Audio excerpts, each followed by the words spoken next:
Good morning, everyone. The topic that assigned to me is all about instructional leadership. I am Raquel S. Francisco, and our session objectives are number one, define the instructional leadership. Number two, the principals, master teachers, and teachers as instructional leaders. Number three, effective and strategic instructional leadership challenges. Number four, sample evaluation tool for effective instructional leadership. Now, activity, my think, feel, and do profile of an ideal school head. From our illustration, think of words that characterizes an ideal school head. On the head, how a school head should think. On the heart, how a school head should feel. And on the hands, how a school head should do. Please write your answer in our chat box. But for now, let me answer first this activity. The word characterizes for me as an ideal head. On the head, they are visionary. On the heart, they are inspirational. And on the hand, they are innovative. From the activity, we have some questions that we need to answer. Number one, what insights did you get from the activity? Number two, are you convinced to becoming a school head at this point? Number three, so far, on what level are you performing as a school head? And your answer again, please chat your answer in our chat box. So now, I have a video presentation about the instructional leadership. Here is the question. Why does the instructional leadership is important to the organization? So please watch the video presentation. The Embedded Instructional Leadership Pathway is all about helping mathematics teachers develop as instructional leaders. But what does instructional leadership actually mean? Instructional leadership, to me, means that teaching and learning are put at the forefront to all school decision making. So the prioritizing of teaching and learning for the students comes to play very heavily when we're looking at students and how they learn. For me, instructional leadership was that ability to work collaboratively and really develop the skills that Rachel, as the trainer, had. To really empower and work on that project and, again, take that theory and see it applied in practice, not just reading about it in a book or being told this is why we're doing something and this is how something's being done. It was really a good connection on how everything worked and this is how we can make it better. I think instructional leadership is more focused on the research and the practice that is happening in classrooms rather than being focused on the day-to-day management of a faculty. And I think that having that differentiation between someone who is able to manage the day-to-day happenings in a faculty, which is absolutely necessary, and someone who can inspire and lead a faculty to integrate new teaching strategies to try and improve their practice in a range of ways. I think that's really important. A lot of time in schools, the leadership group can get caught up with the day-to-day running of schools, like discipline, even things like filling out school plans and all the things that the executive need to do. And sometimes that curriculum is put second to other things and not concentrated on. So that having the extra time has allowed us to focus on those more important things that affect inside the classroom. I think that there are many different types of leaderships at schools. I think this one, instructional leadership, differs because it's more collaborative, and I think that a lot of the teachers will be able to come in with different histories and backgrounds and be able to put their spin on it because of the way how collaborative that leadership is. Working with the growth team has been an amazing experience for me. I have developed my confidence not only approaching other people in my faculty with new ideas and new teaching strategies, but also to develop that real depth of talk and really engage whole range of teachers, from when I was a classroom teacher, engaging my head teacher and other members of my faculty, through to being a head teacher now and leading these discussions. It's given me the confidence and the background knowledge to be able to do that and do it successfully in a way that those conversations are then carried through into a range of teachers' classrooms. Working with the maths growth team has developed my leaderships just a phenomenal amount, even from working with other maths growth team trainers to working with my maths growth team trainer has been very helpful, progressed me as a leader. When I first started with the maths growth team, I didn't have any aspirations to be a leader. I thought, no, I'm just going to be a teacher. I'll just run through it. I'll do my classrooms. Going through with the maths growth team and watching all of the trainers come together and how that they inspired other teachers to do work I knew that was something that I wanted to continue with, and that's helped me become who I am. Working with the mathematics growth team has allowed me to have that time to spend with teachers and allowed them and to give them the opportunity to try things and learn new things in the classroom. It's for the benefit of the kids in the class. So working with the growth team has really helped develop these instructional leadership skills for me, and has assisted me to develop these skills in other members of my faculty as well. So I found it a really positive influence and a really great experience to be able to work with the members of the growth team. The embedded instructional leadership. Okay, so from the video presentation, the importance of instructional leaderships varies the answers from the person they interviewed, but it is obvious from their answers that instructional leadership is one of the most fundamental structures of school. So what is instructional leadership? It encompasses those actions that a principal takes or delegates to others to promote growth in student learning. The Voice 1984.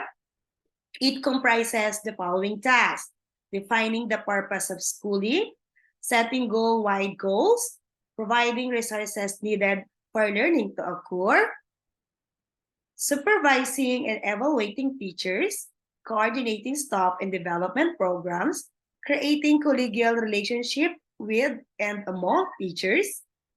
And another definition from March 1992 defines instructional leadership as something specific to a principal.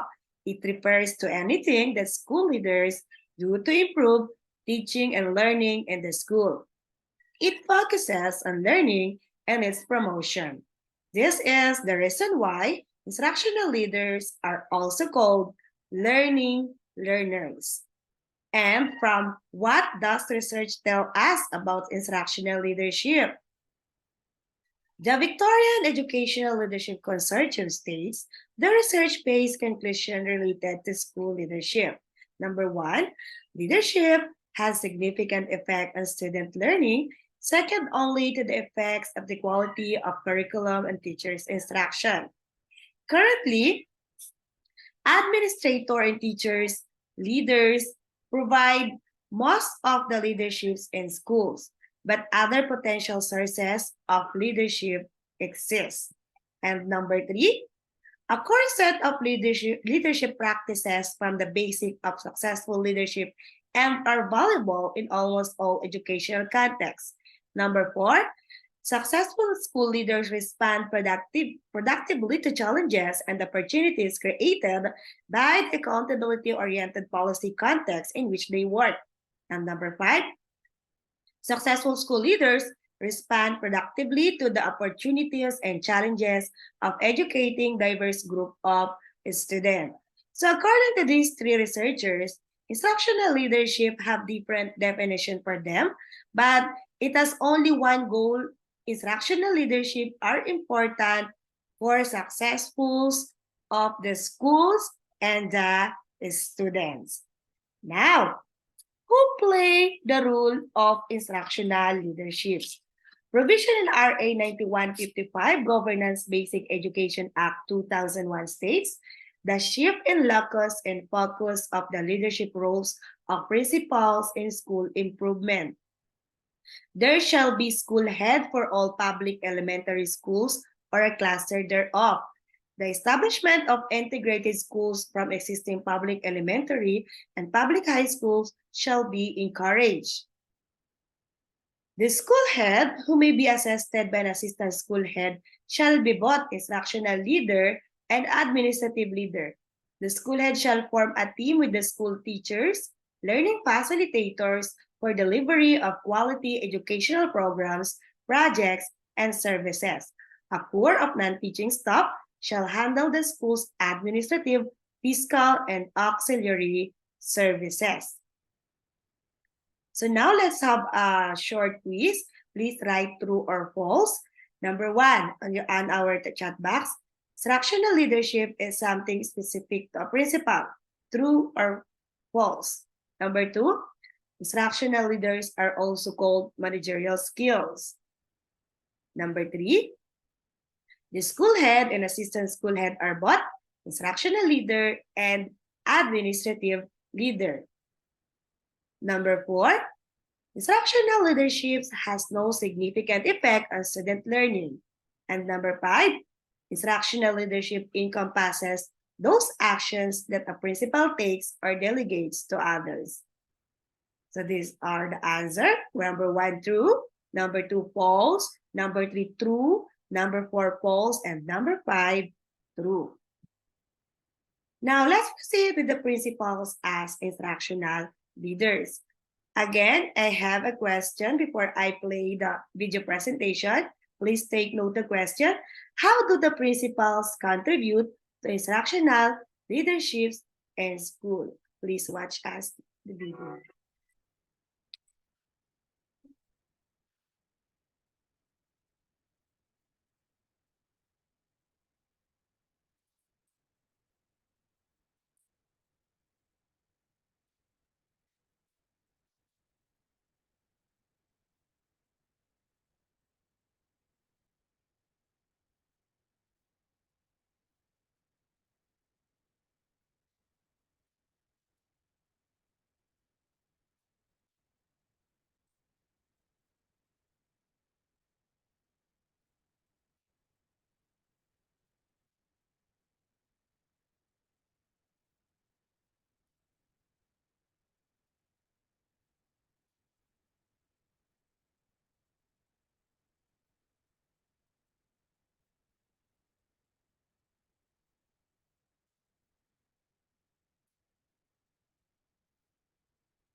Okay. From the video, the school principal take to shape the academic performance of a school. As instructional leaders, they contribute a big role in impact to the teaching and learning processes, as well as to the teachers as their team. The principals needs to lead very well in the school. So as a principal, as instructional leaders, they have a setting clear vision. What are the responsibility? Principals need to articulate a clear and compelling vision for the school's educational goals and priorities. And the application, communicating the vision to the school community, helps align everyone toward a common purpose and direction. Number 2, curriculum development and alignment. Responsibility, principals are responsible for overseeing the development, evaluation, and alignment of the curriculum to standards. And the application, Working with teachers and curriculum specialists, principals ensure that the curriculum supports student learning objectives and meets educational setting. And number 3, professional development. Responsibility. Principals facilitate ongoing professional development opportunities for teachers. And the application, supporting teachers and staying current with effective teaching and practices, educational trends, and technology enhances the overall quality of instruction. And number 4, data-driven decision-making. Responsibility. Principal use student data to inform instructional decision and identify areas for improvement. Application. Regularly analyzing assessment data helps principals and teachers understand student progress, identify strengths and weaknesses, and adjust instructional strategies accordingly. And number 5, observation and feedback. Responsibility. Principals conduct classroom observations and provide constructive feedback to teachers. Application. Regular feedback fosters professional growth, helps address instructional challenges, and reinforces effective teaching practices. Number 6, cultivating a positive school culture. Responsibility. Principals create and maintain a positive and inclusive school culture that supports effective teaching and learning. Application. Establishing a safe and supportive environment encourages collaboration, risk-taking, and a commitment to continuous improvement. The number 7 is building collaborative partnership. Responsibility. Principals foster collaboration and partnership among teachers, parents, and the community. And the application, collaborative relationships enhance the overall educational experience and create a network of support for students and teachers. And number 8, resource allocation. Responsibility. Principals allocate resources, including time, personnel, and materials to support instructional goals. The application, ensuring the teachers have the necessary resources, contributes to effective teaching and enhances student learning.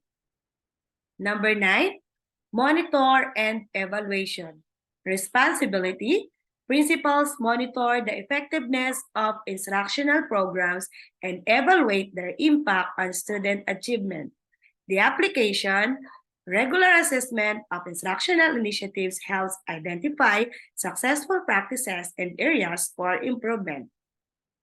Number 10, staying informed and innovative. Responsibility. Principals stay informed about educational research, trends, and innovations. And the application, being knowledgeable about the latest developments in education allows principals to make informed decisions and introduce innovative practices that enhance instruction. So the principals, as instructional leader, actively promotes more effective practices in the teaching and learning processes, and recognizing instructional priorities rather than by serving as a school manager. Let's proceed with master teachers as instructional leader. Again, I have a video presentation, and this is the question. How do the master teachers contribute to instructional leaderships in school? Let us watch the video presentation.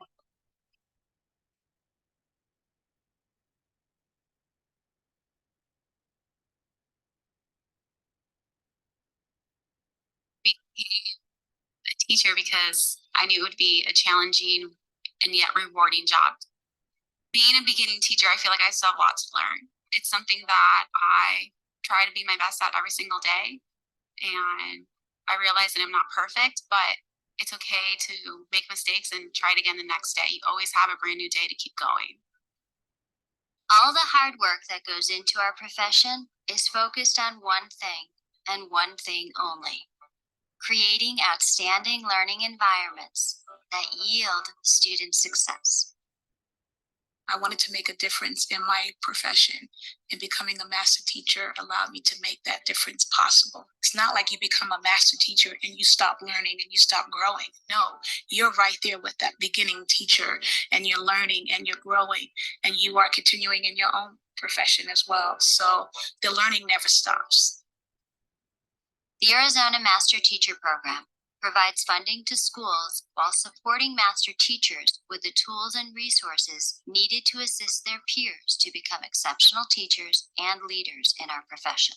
In the Arizona Master Teacher Program, there are two pathways. We chose the traditional pathway that supports the newest members of our profession through the use of the induction program standards as its foundation. But there is also a second pathway that is content specific and supports experienced teachers in the areas of mathematics or literacy and uses the in-task Model 4 teaching standards. This means that you have options. As a teacher, you need a mentor teacher to help you see the vision that you want to create for your career. You want your students to be inspired, but you need someone to push you to get to that level. Work with a new teacher, it also brings back the memories when you were first a beginning teacher, and watching them, it's like watching a flower grow and blossom into something beautiful, into something wonderful. It's definitely life-changing. Absolutely. Okay. From the video presentation, the master teachers contributes to the mentoring and improvements as well as in their profession.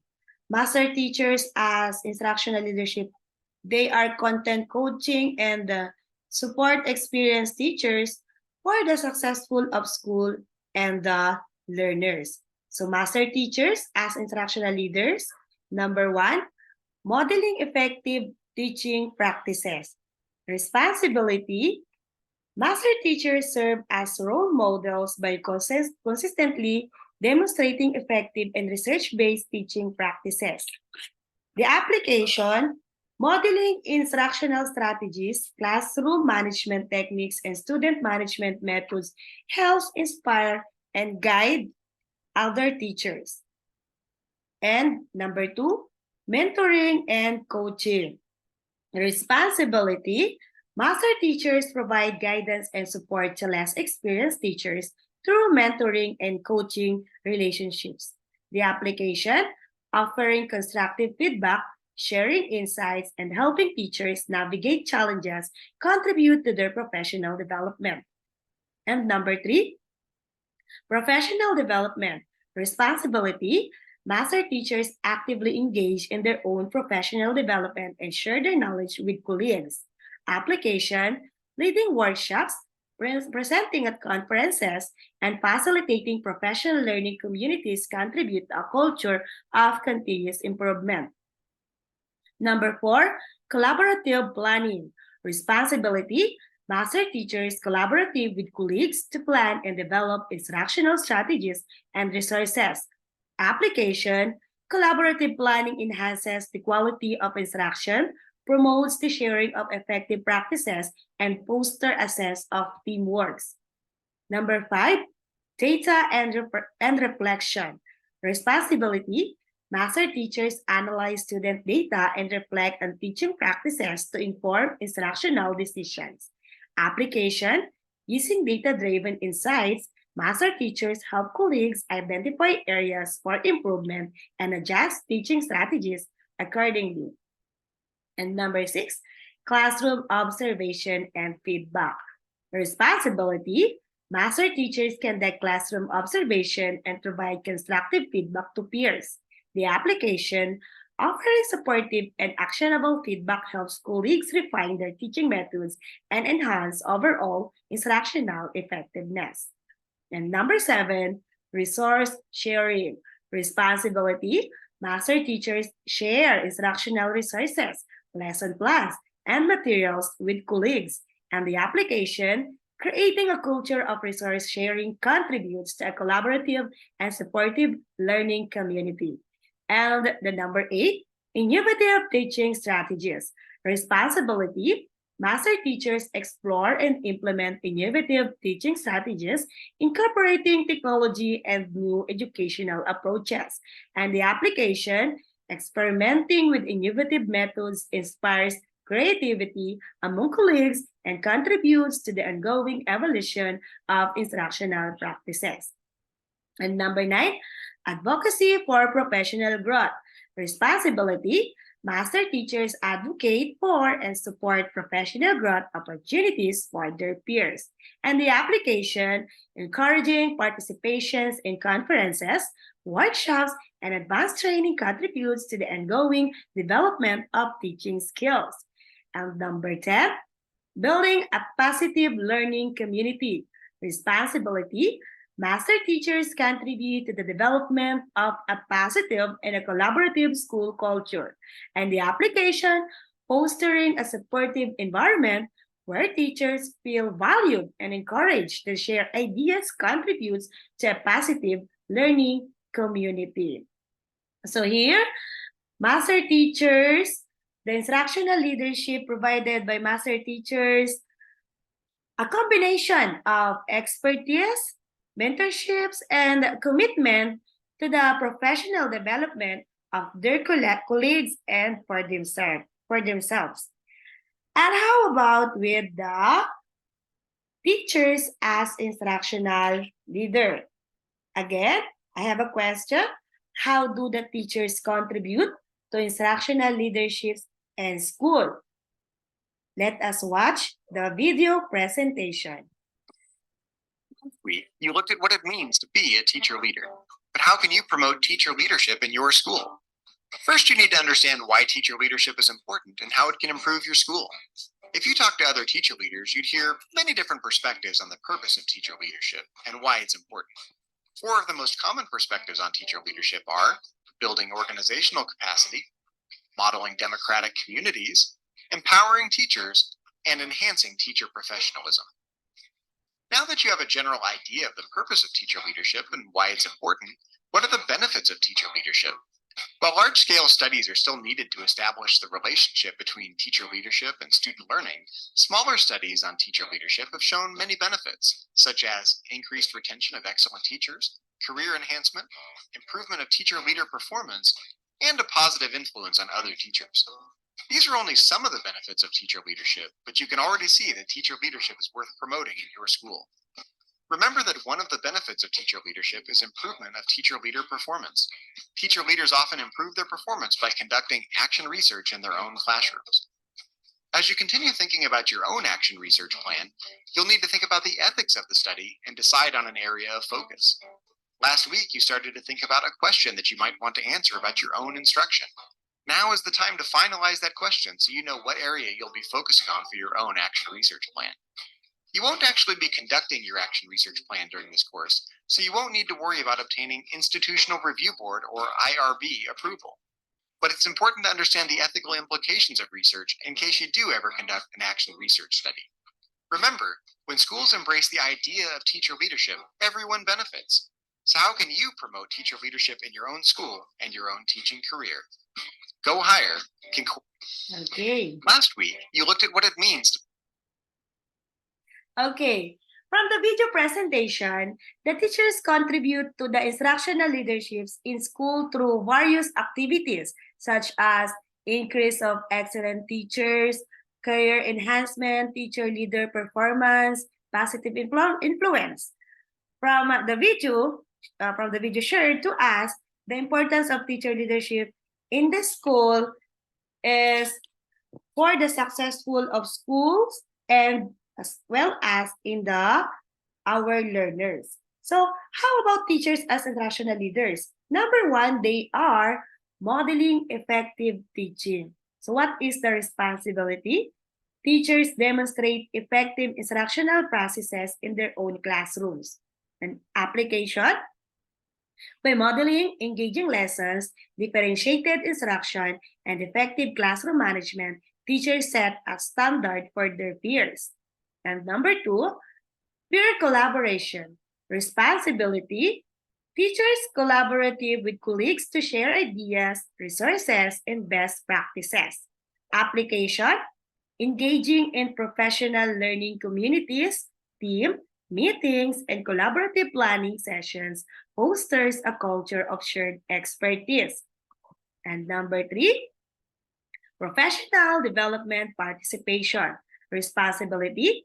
Teachers actively participate in professional development opportunities. Application.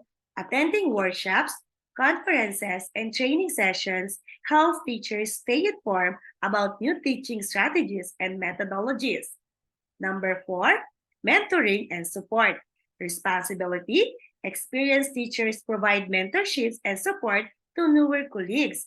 And the application, sharing insights, offering guidance, and providing a support system contribute to the professional growth of less experienced teachers. Number 5, data-informed instruction. Responsibility. Teacher use student data to inform instructional decisions. The application, analyzing assessment results and adjusting teaching strategies based on data contribute to improve student outcomes. And number 6, innovative teaching practices. Responsibility. Teachers explore and implement innovative teaching practices. Application, integrating technology, trying new instructional methods, and adapting to educational trends contribute to a dynamic and engaging learning environment. Number 7, action research. Responsibility. Teachers engage in action to improve their own instructional practices. And the application, conducting research and teaching strategies and assessing their impact helps refine instructional approaches. Number 8, leadership in specialized areas. Responsibility. Teachers with expertise in specific subjects or methods may take leadership roles in those areas. Application, leading professional development sessions, workshops, or committees in specialized areas contributes to the overall growth of the teaching community. Okay, here, teachers as instructional leaders can contribute significantly of teaching improvement of teaching and learning with their classroom and across the school community. Now let's have again a short quiz classifications, principals, master teachers, or teachers. Please write your answer in our chat box. Number 1, who need to articulate a clear and compelling vision for the school's educational goals and priorities? Principal, master teachers, or teachers. Number 2, provide guidance and support to less experienced teachers through mentoring and coaching relationships. Number 3, explore and implement innovative teaching practices. And number 4, allocate resources including time, personnel, and materials to support instructional goals. Number 5, share instructional resources, lesson plans, and materials with colleagues. So these are the answers. Number 1, principals. Number 2, master teachers. Number 3, teachers. And number 4, principals. And number 5, master teachers. Moving on with effective and strategies, instructional leadership's challenges. Again, I have a question why there are some problems or challenges encountered in educational system in our country. We can find out the answer in this video presentation. Let us watch the video presentation. The Philippines' educational system is often mistreated by numerous groups, often called for having a failed governance, affordability issues, a lack of properly educated and motivated teaching staff members, and the most famous term coined is the brain drain. These have then placed the entire educational system of the nation in the spotlight. Is it, however, really a failed system, or are we just looking at it too negatively? Well, we must first take a look at the educational system on a macro level. First of all, the educational system is in fact the sector that actually receives the most national budget in the country. 2021, 4.5 trillion peso national government budget gave the Department of Education over 751 billion pesos, which is the highest, far more than the Department of Public Works and Highways and the Department of Health. This should then tell us that the government does indeed place a strong emphasis on the overall academic system of the country. Second, with relation to the budget itself, it has enabled over 3 million individuals to be enrolled in the higher education space every year. This then pushes us to believe that the Philippines was successful in ensuring proper infrastructure is in place to help 3 million people to have access to higher education. Finally, the Philippines enjoys a high literacy rate among its population, 96.5% for basic and 91.6% for functional. These data presented thus far should in some ways tell us already that the population of the Philippines has so far enjoyed a good education. That is until we actually dive deeper into the data itself. While there are 3 million individual enrollees every year, there are in fact only between 600 to 700,000 people to successfully graduate at the same time. This means that there's a huge difference when it comes to a person enrolling for higher education and actually finishing it. How did it come to this? Well, several studies have found that it's more likely related to financial troubles, a lack of proper infrastructures for students to properly learn and excel, or just proper support for them to stay on track. Further, a report published by the World Bank has also found that 80% of children found that they do not know what they should learn in school. The report has even shown that only between 10 to 22% of students between selected grades have shown minimum proficiency. These data provided by the World Bank and other institutions can then tell us a pertaining issue. How is the Philippines spending so much money but not seeing strong results? Well, to be fair, this can be because, just maybe, even after spending more than 750 billion pesos, it might have been not enough. After all, we're looking to educate millions of people every year. This means that the government has to spend money to construct schools, pay some teachers and staff depending on whether it's private or public, and ensure that the schools built are up to date with the ever rapidly increasing change in world education, and so much more. While more factors vary, we just don't have enough to pay for a better education system. Should the government, however, decide to enlarge its budget further might be an issue. After all, it's already the largest sector, but placing too much will harm other departments. Anyway, what do you think?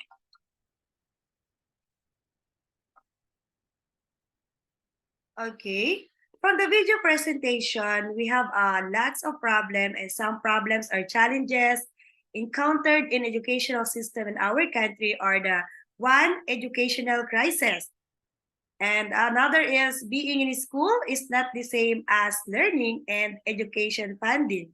And sometimes lack of spending. Here are some key challenges that leaders may encounter. Number one, adapting to changing educational trends. Challenge, educational trends and methodologies evolve rapidly, requiring instructional leaders to stay informed and adapt their approaches. What is the strategic response? Establish a culture of continuous learning, engage in professional development, and foster a flexible mindset to embrace new educational trends. Number two, resource constraints. Challenge, limited financial and human resource can hinder the implementation of effective instructional strategies. Strategic response, prioritize resource allocation, seek external funding opportunities, and explore innovative, cost-effective teaching methods. Number three, technology integration. Challenge, integrating technology into instruction requires strategic planning and ongoing professional development. The strategic response, develop a technology plan, provide relevant training for teachers, and ensure equitable access to technology resources for all students. And number four, differentiated instruction. Challenge, addressing the diverse learning needs of students within a single classroom can be challenging. Strategic response, implement differentiated instruction strategies, provide professional development on inclusive teaching practices, and encourage collaboration among teachers. And number five, teacher resistant to change. Challenge, resistant to change among teaching staff can impede the implementation of new instructional initiatives. Strategic response, foster a culture of open communications, involve teachers in decision-making processes, and provide professional development to build support for change. And number six, assessment and accountability pressures. Challenge, balancing the need for student assessment and accountability with a focus on effective instruction can be challenging. Strategic response, advocate for a balanced approach to assessment, align assessment with instructional goals, and emphasize formative assessment to guide instructions. Number seven, socioeconomic disparities. challenge, addressing the impact of socioeconomic disparities on student achievement requires thoughtful and strategic intervention. Strategic response, implement targeted intervention, collaborative with community resources, and advocate for policies that addresses equity in education. Number 8, teacher professional development. Challenge, ensuring that professional developments align with instructional goals and meets the diverse needs of teachers can be a challenge. The strategic response, tailor professional development opportunities, provide ongoing support, and ensure collaborative learning among teachers. Number 9, building a collaborative culture. Challenge, fostering a collaborative culture among teachers and staff may face resistance or require a cultural shift. The strategic response, promote teamwork through collaborative planning, establish professional learning communities, and recognize and celebrate collaborative efforts. Number 10, parent and community engagement. Challenge, building effective partnerships with parents and the community requires communication and engagement efforts. The strategic response, implement communication strategies, involve parents in decision-making processes, and create opportunities for community participation in school activities. Here are another research based into specific aspect about effective and strategic instructional leadership challenges. Number 1 is technology integration challenges. According to the research, it emphasizes the need for instructional leaders to not only promote technology integration, but also to provide effective professional development for teachers. Ertmer, Ottenbrett, Leitwich, and Tender 2015. Ensuring the technology is used purposely to enhance teaching and learning rather than being an end in itself is highlighted by Fogg's Ersted and Mershrat 2013. And number 2, teacher professional development challenges. Studies indicate that sustained and job-embedded professional development is crucial for successful instructional leaderships. Berman et al. 2012. Research underscores the importance of aligning professional development with curriculum changes and instructional goals. Ingersoll and Strong 2011. Number 3, data-driven decision-making. The effective use of data is complex challenges, and research emphasized the need for building a data culture within schools. Sopvets and Spillane 2012. Challenges related to data literacy among teachers and leaders are highlighted, indicating the need for training in data interpretation and application by Wayman, Milgley, and Stringfield 2006. Equity and inclusion. Research underscores the challenges of achieving equity in educational outcomes and suggests that instructional leaders need to actively address disparities in resources, opportunities, and achievement by Cheders and Brooks 2012. Strategies for creating inclusive learning environments that cater to diverse student needs are emphasized by Branch, Hannesen, and Hubbard 2013. Number 5, globalization and cultural competence. Studies highlighted the importance of preparing instructional leaders with global perspective and cultural competencies to effectively navigate diverse learning environments by Letwood, Seychelles, Anderson, and Wallstorm 2004. The challenges of balancing global trends with local educational needs are discussed in the literature by Hargreaves 2011. And number 6, changing assessment practices. Research suggests that traditional assessment practices may not align with 21st century skills and recommends a shift towards formative assessment strategies by Black and William 1998, Pellegrino, Chodrowski, and Glazer 2001. Challenges related to the implementation of authentic assessment methods that capture complex skills are acknowledged by Wiggins 1993. Number 7, policy and funding impact. Studies highlight the challenges instructional leaders face in navigating policy changes, particularly when policies may conflict or lack coherence by Elmer 2004. The impact of funding on instructional leadership is explored, emphasizing need for resource allocation that supports effective teaching and learning by Bower 2010. And number 8, teacher well-being. Research indicates that teacher well-being is integral to effective instructional leaderships, and addressing stressors and promoting a positive work environment are crucial by Krakow 2001. The challenges of balancing accountability pressures with teacher well-being are discussed in the literature by Ingersoll and Strong 2011.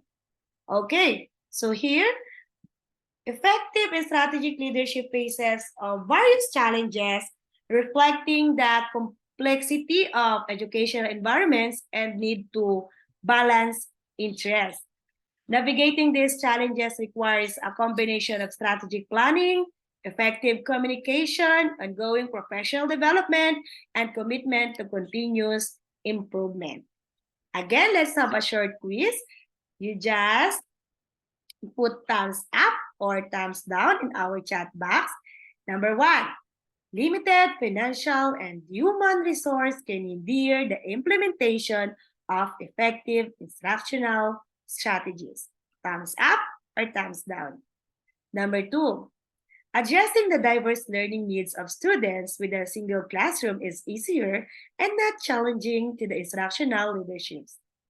Number 3, resistance to change among teaching staff can impede the implementation of new instructional initiatives.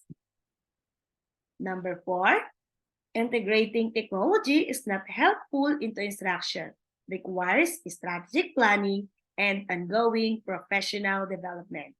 And number 5, educational trends and methodologies evolve rapidly, requiring instructional leaders to stay informed and adapt their approaches. Here are the answers. Number 1, thumbs up. Number 2, thumbs down.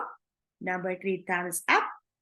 Number 4, thumbs down. And number 5, thumbs up. Moving on with sample evaluation tool for effective instructional leaderships.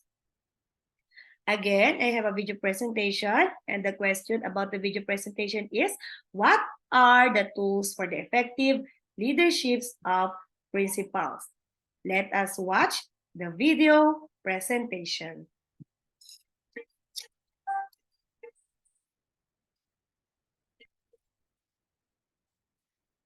I think sometimes with bigger schools, people say it can't be done, but we look at Gahanna as a small community inside of our large high school. So the way we do that, it gets back to relationships. The relationships have to be the foundation of your culture. And so when it comes to talking with students a lot, greeting students at the door, being out in the hallways, going to student events, going to community events, that's what we focus on to build those relationships with students. So I think building that community starts with that saying yes, giving students a voice, letting them go out and take leadership roles, which our students do a great job of that, and really supporting our kids is the best thing to build that kind of community inside of a large high school. So we try to get a lot of voice from our parents as well. So we'll do that using Google Forms, Google surveys, get their input on anything from whether it's a bell schedule change to types of classes we should be offering here. Working with the community, we've done that as well. We're trying to build more workforce development opportunities for our kids. So we do career cafes. We bring speakers into our entrepreneurship and innovation class where they can talk about, hey, I didn't go to college, I've done this, and this is where I am right now. So we provide opportunities for the kids. Our community, it's kind of played with a little violence at times. There are issues in the community that kind of contradict what we're trying to do in the school. So it's important for us to really try to pull the community and the school together. So we do a lot of activities and after school workshops and Saturday school workshops and things of that nature. We connected with a legal team that offers legal services after school and throughout the week. And we go door to door and let the community know that that we're here just to be a service to the community. We're here to connect with the community in order to relieve some of the social ills that we may see, you know, after school or on the weekend or even at night.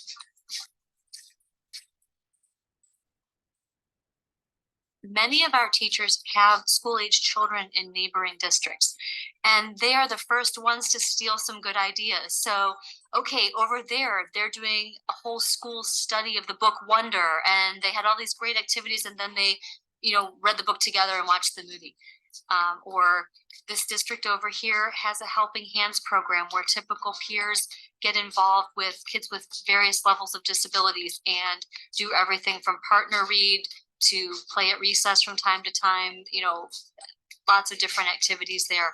So I love it that that people seek good ideas elsewhere, and it's definitely my leadership style to say yes when people bring ideas. I know I don't have all the ideas, and there's nothing that makes me happier than when a teacher says, "Oh, I've got an idea to run by you," and I can simply ask a couple clarifying questions and say, "Okay, what do you need from me?"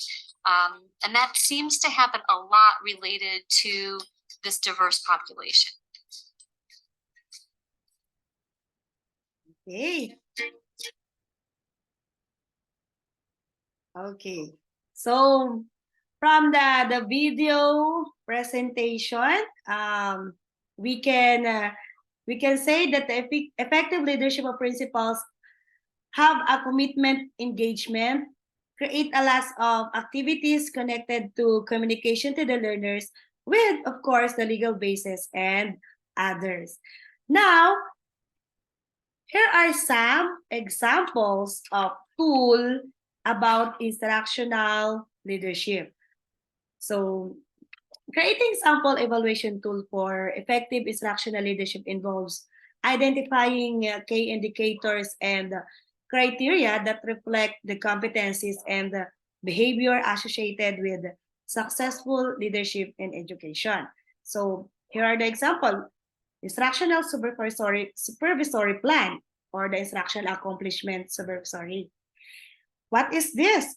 This is the detailed in-service education leadership set of activities or actions that principals or supervisor takes to promote growth and student learning. So this is serve as a sample of effective tool and instructional leadership as their tool in the visionary leadership. Then another example, so this is instructional supervisory plan and the accomplishment. Another is the performance monitoring and coaching journal. So it is done regularly during the performance period by the heads of agency, planning office, division, and office head in the individual. So the performance monitoring and coaching form is a tool for teacher observation and feedback and professional development of teachers. Our master teacher used this. And then another is, okay, this is the form of the mentoring. Another is the performance monitoring and coaching form. The performance monitoring coaching shall commit on the class objectives and performance indicator and sign the officer F and IPSR F. This shall be done throughout the year. So this is the performance monitoring and coaching form. So the critical incident description, output, impact on job action plan. Then next tool is the master teacher 1-4 inter-observer form. What is this? This is agreement form used by master teacher when they conduct observation to their teachers. So this form is tool used to collaboration and team building. And next is, okay, this is the form. Another tool is the ZOT RPMS by teacher 1 to teacher 3. It is direction for the observer to rate each indicator and the checklist according to how the teacher teaches to the learner. So this tool is used for curriculum and instruction and professional development. So this is the tool. Then another is observation notes. Field notes refer to a transcribed notes or the written account derived from data collected during observation. This observation note used as tool for teacher observation and feedback and communication or comment. Another is, this is the observation notes. Another is the school monitoring, evaluation, and adjustment or SMEA. It is a mechanism that provides information and insight on several aspects of the school system. And it is used as a tool for resource management. So this is the example of SMEA, monitoring, evaluation, adjustment or SMEA, or the S SMEA. So here is a CRA 1, instructional leadership. So another CRA from SMEA is, or the MEA is physical and financial accomplishment in the table, and CRA 2 is strategic management and operations. CRA 3 is learning environment. CRA 4 is parent involvement and community partnership. CRA 5 is human resource development and management. So this is the table to analysis.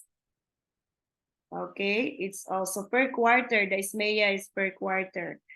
So this is the status of deployment, teaching and non-teaching. So another tool is the development plan. So what is a development plan? It is a plan in communicating the learner's needs, progress, and achievement to the parents and guardians using any means available promptly and clearly. So development plan used as a tool for visionary leadership, curriculum and instruction, professional development, collaboration and team building, resource management, technology integration, and advocacy for student successful. Okay, this is the development plan. Another is the annual implementation plan.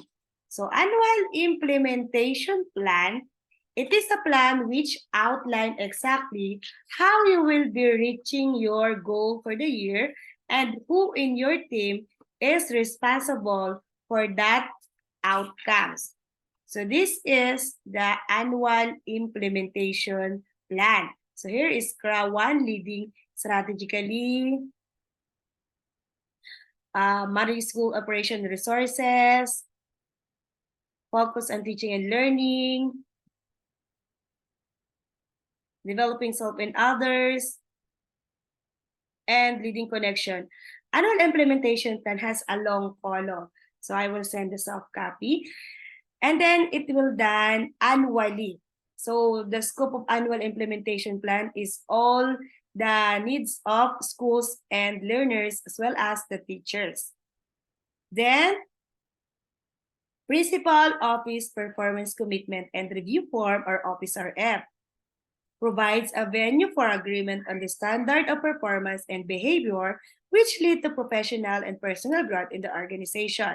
So this Principal Office Performance Commitment and Review Form, or OPSRF, is a tool for curriculum and instruction, professional and development, data-informed decision-making, and overall rating of the principal in the school. So this is the example of the last part of the OPSRF. Okay. So that are only some examples tool of instructional leadership. The sample evaluation tool is meant to serve as a starting point. Adjustment can be based on the specific context and priorities of the school or educational institution. Now, Let's proceed again with our short quiz. Please write agree or disagree in our chat box. Number 1. Development plan is a plan which outlines exactly how you will be reaching your goals for the year and who in your team is responsible for that outcomes. Agree or disagree? Number 2, SMEA is a mechanism that provides information and insights on several aspects of the school systems. Agree or disagree? Number 3, Peer and Coaching Journal is a field notes referred to transcribed notes or the written account derived from data collected during observations. Agree or disagree? Let's proceed. Number 4, development plan is a plan in communicating the learner's needs, progress, and achievement to the parents and guardians using any means available promptly and clearly. Agree or disagree? Okay, please write your answer in our chat box. Okay, number 5. Officer F provides a venue for agreement on the standards of performance and behavior which lead to professional and personal growth in the organization. Again, please write your answer in our chat box. Okay, here are the answers. Number 1, disagree. Number 2, agree. Number 3, disagree. Number 4, agree. Number 5, agree. Okay? Okay. So allow me to end our session for today in this quote. The greatest leaders is not necessarily the one who does the greatest things. He is the one that gets the people to do the greatest things. And I hope you learn in our discussion. Thank you.